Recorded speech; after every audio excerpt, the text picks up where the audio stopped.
real stories of werewolves of Dogman history from your emails, illustrated and animated with the democratizing magic of machine learning AI. Welcome to Scary Stories. Werewolf is a real animal. Dear Scary Stories NYC, when I was very young, my family lived in Detroit. But when Dad got laid off from the auto plant, we somehow ended up in this house in the woods near Wolf Lake. If you're familiar at all with Michigan, then you probably know that Wolf Lake is a really nice resort and camping community these days. Not so back then. We were really moving to the middle of nowhere. But I think we might have discovered why they named it Wolf Lake, as we were nearly driven off our land by the stench of werewolf turf marking all around our home. In the summer, we couldn't even escape the nasty aroma inside, as we needed to open the windows, and all of the area around us had that unmistakable aroma of monster. This was in the late 60s when we moved there. I mean, it must have been 1969 exactly now that I think of it. While we were driving with all our stuff in the trunk and tied on top of our old Rambler, both our parents kept saying this was going to be a temporary situation. But once we got out there, the work of surviving day to day took all our time, and that was our life until sometime in the 1980s, really, when someone made Dad an offer for the land that exposed the fact that we had no deed and did not in fact own the place at all. Since we had been there for over a decade, though, I would have thought we had squatters' rights at least, but my family was kicked out, and we each moved in different directions at that point to carry on the rest of our lives outside of Michigan, which no longer felt like home to any of us. So this is going to be about that period from 1969 to the late 70s, when we were haunted and troubled by some creepy critters that we called werewolves. We called them that because that's what they looked like. They were furry and had heads a lot like a wolf, or at least more like a wolf than anything else. We only found out that there was an entire pack of them over time. For over 2 years in the beginning, we actually thought it was just one monster wolfman, as tall as my daddy, and possibly even taller by an inch maybe. When he stood up on his hind legs, I mean, which is not something he always did. In fact, we figured he mainly did that just for us, intending to scare us off. He probably spent most of his time down on all fours though, because he seemed to operate by hiding and then pouncing out and surprising his prey. It's easier to hide if you get down on all fours and make yourself small. So that's why Dad thought right away that it must walk on its hind legs in a deliberate attempt to communicate to us personally and to know other creatures in these woods.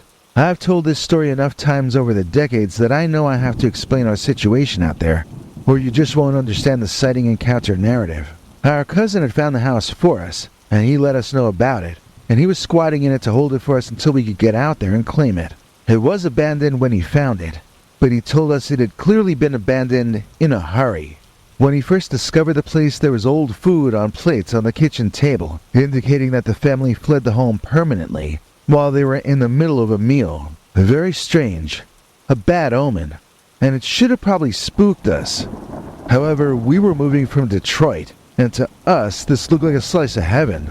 Of course, our cousin had cleaned it up a lot before we got there. Life in the woods near Wolf Lake was tough in those days, but we found a way to make it work. I'm amazed at how it's now become a playground for the well-off.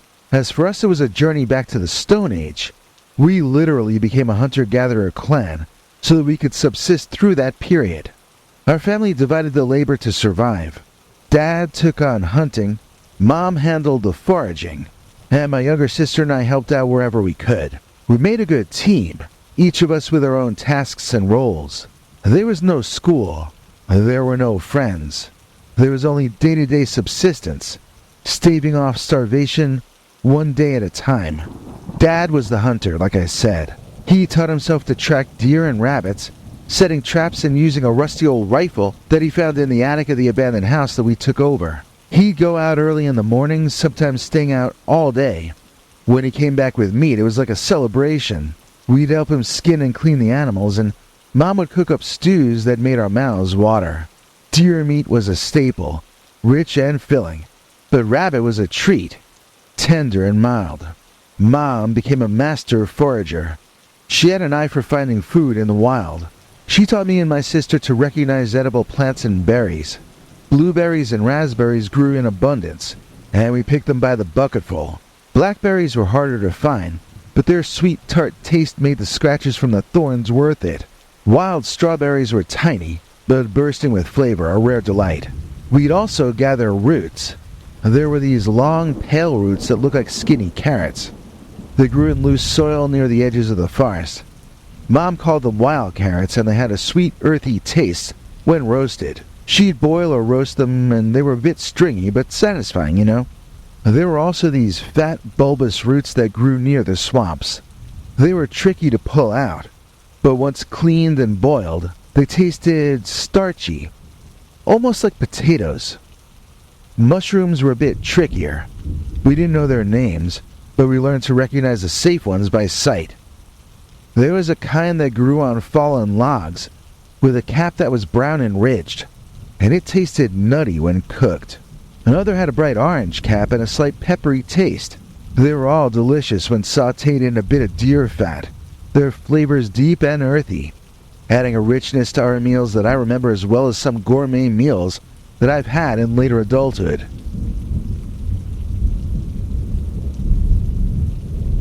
My sister, being 12 in 1969, wasn't strong enough initially to hunt or to pull up roots, but she had sharp eyes and quick hands.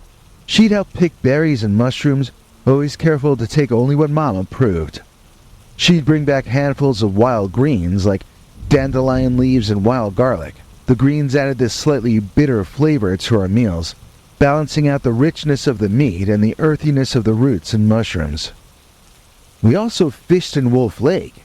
Dad made a couple of crude fishing poles, and on good days, we'd catch perch and bass. The fish meat was a welcome change from other kinds of meat. It was delicate and flaky. Mom would fry it up with a bit of wild garlic and greens, and we'd eat until we were stuffed. Those days in the woods were hard, but we did eat very well. Mom had a knack for turning whatever we brought her into something delicious. It wasn't fancy, but it was hearty and satisfying. We worked hard, and we ate the rewards of our labor. It was a simple life, but it was a really good one that I miss. We had no money, but we were actually happier than we had been back when Dad was pulling in a good factory wage in Detroit. Then, everything changed. One day, while I was out collecting mushrooms, I saw it. The werewolf. I get the creeps each time I start getting into this story as it brings up awful memories. But I can't put it off any longer though, so let's just jump into the first sighting I had of the creature. I remember that it was a cool day and a damp day, damp from the morning dew. Figured it was a good day for looking for mushrooms. I bent down to pick a particularly large one when I heard a rustling in the bushes ahead of me. I froze, thinking it might be a deer or it might be a rabbit.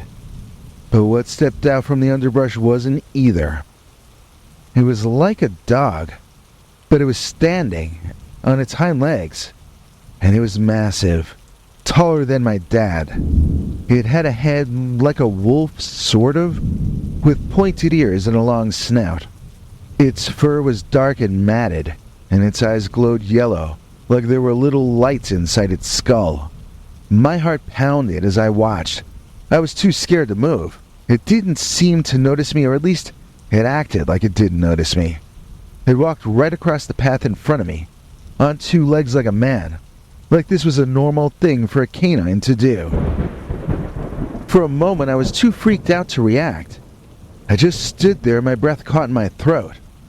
Then, as it disappeared into the trees on the other side of the path, my paralysis broke. I turned and ran back to the house as fast as I could, my mind racing with what I'd just been looking at. When I burst through the door, out of breath and shaking, I told my parents what I'd seen. They exchanged worried glances, but they tried to calm me down. They said it was probably just a big wolf, that my mind was playing tricks on me. But I knew what I had seen. This was no ordinary animal. That night, the banging started. It was loud, like something heavy was being thrown against the walls of our house. We all woke up and went downstairs to try and figure out what the disturbance was. I got blamed. Everyone knew it was the Dogman I had seen, and for some reason they blamed me like it was my fault. We couldn't see anyone out there though, and we were about to go back to bed when something rammed hard into the outside of the house once again. We huddled together in the middle of the living room, pretty scared. The noise went on for what must have been a minute or two before my dad got fed up. He decided he had to go out there and find the guilty party.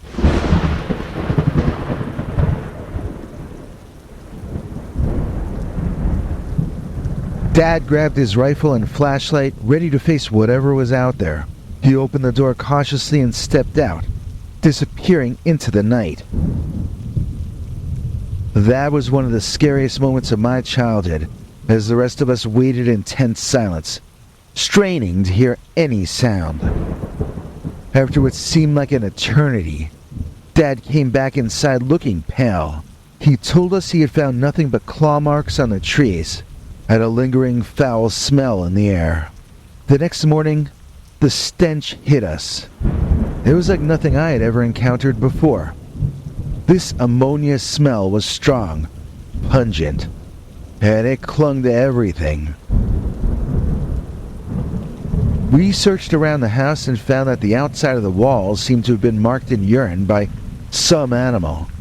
It was a tall one, judging by how high the stains went. We realized that the creature was marking its territory, telling us to go away. We washed off the werewolf urination, but it was always back by the next morning, and the smell became a constant presence around our home. I realized that today that pee would be proof of the Dogman, at least if we could gather enough of it to analyze it scientifically. This was the 1970s though, and the only thing we knew to do was keep hosing down the outside of our house and dealing with it as we could. It never mattered though. We would awaken in the morning to the odor of the werewolf turf markings outside our windows. We tried to go about our lives, but the fear never left us. Every rustle in the bushes, every snap of a twig, it set our nerves on edge. We felt watched, because we were watched. One night as we sat together in the living room, we saw it out the window. A single set of glowing eyes, staring at us from the edge of the forest. My father was the first to notice. He gasped, pointing a trembling finger toward the window. The rest of us turned to look, and there they were. Two bright yellow eyes, shining in the darkness, unblinking, and fixed on our house. Understanding that the creature was watching us was deeply unsettling.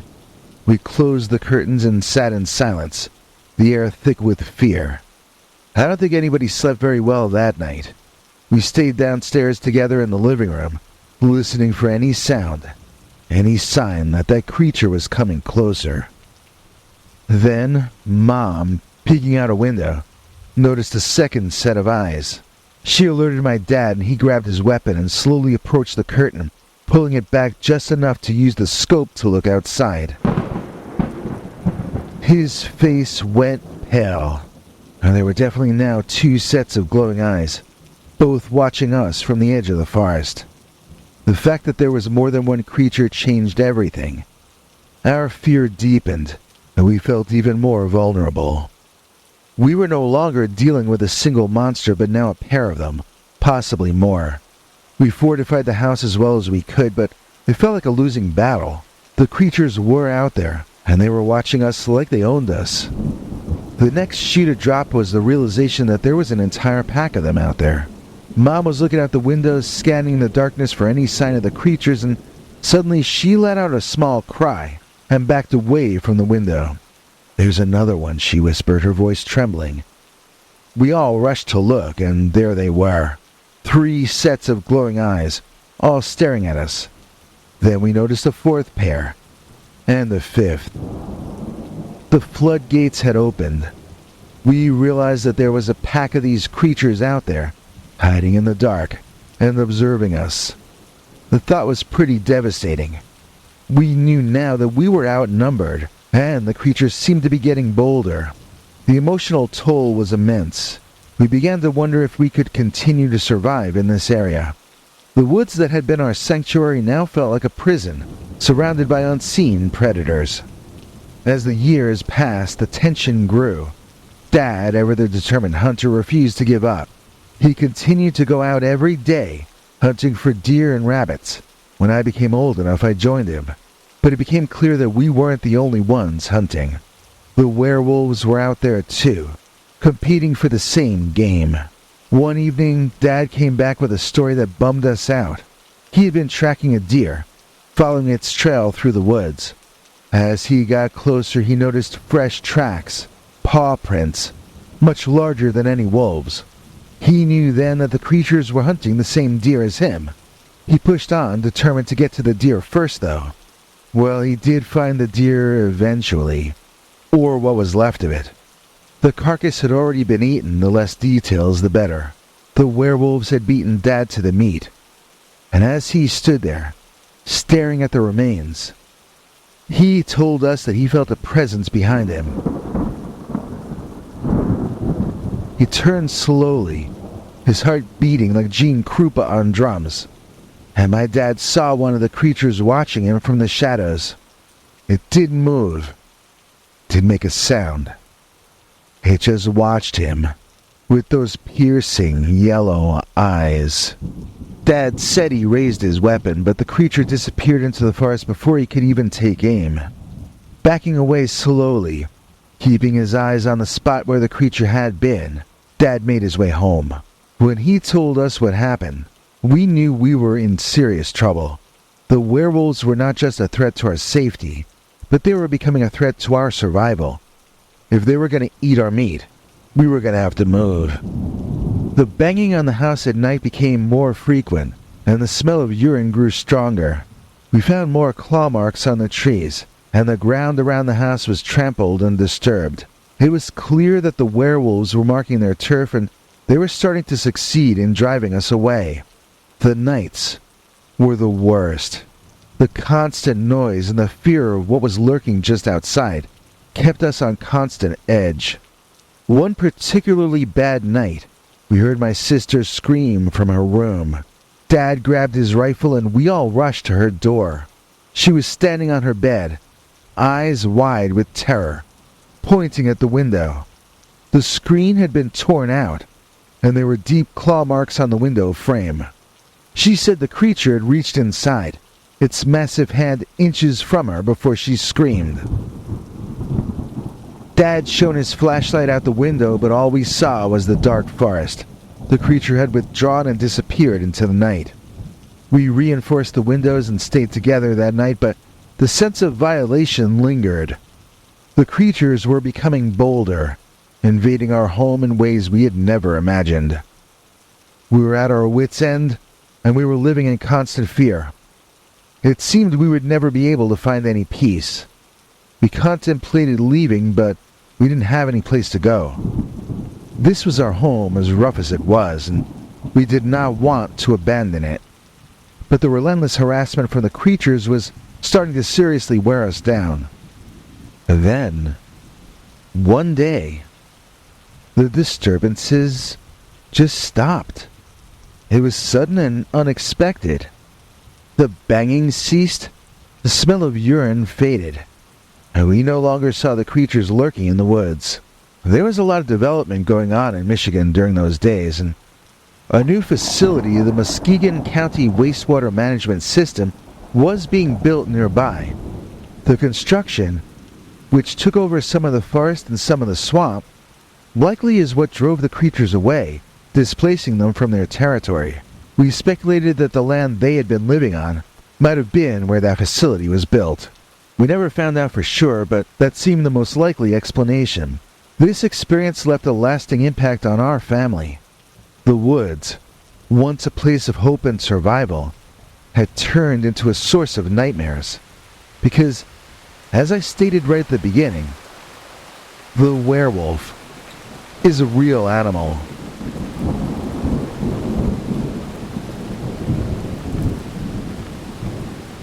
Hey, it's 4th of July week, and we're trying to spread the word about this cool and fairly recent book called The United States of Cryptids by J.W. Ocker. If you've got gas in your tank and you're looking for some monsterific places to drive to, this book is filled with them. And it's pretty much guaranteed to have some kind of monster or ghost or dogman or Bigfoot or swamp booger or something within driving distance of you. This author spent years traveling to each of these places, and he loves all monsters equally. We have a link to pick up a copy of this book in the description, and if you use that link, this channel makes a commission. And for those of you who are driving around this holiday week, please do so carefully. We prefer for our viewers to stay safe and healthy. Speaking of which, prayers this week for our channel member James Fleming, who is in for surgery. I have no idea what's up with him right now. I hope we hear from him soon. To Christy Southworth, we send a cheer. Her donation helps us persevere. Please join tonight's executive producer, Christy Southworth, who recently became a channel member and helped to make tonight's episode possible. Christy gets to see our secret uncensored shows, which we are putting out 2 new ones of this coming weekend. You can see them too. And to find out how, just listen to what this next little guy has to say. Hank? Thanks, Biggie. And thanks to all of you for watching this far. If you liked it, please click like. If you'd like to see more of our work, please subscribe. And also click that bell icon if you'd like to be notified when we put out a new episode. To become an executive producer, you can donate to us through the thanks button under each of our videos or through our paypal.me/PeterBernard209 page. To receive cool perks like secret uncensored Dogman episodes far too wild to ever run on this channel, you can become a YouTube channel member by clicking the join button. Or join our PayPal subscribers club at peterbernard.com. Joining either at the $3 a month level or above gets you access to our over 25 hours of secret uncensored Dogman stories available nowhere else. Do you have a scary story about Dogman or some other kind of high strangeness that happened to you? Let us know by emailing us at scarystoriesnyc@gmail.com or by leaving us a voicemail message at 804-LA-SCARY. You may need to call back on that one. It cuts off after I think 3 minutes. And if you don't want to do any of that stuff, thank you for simply watching to the end. Good night, and have a scary tomorrow.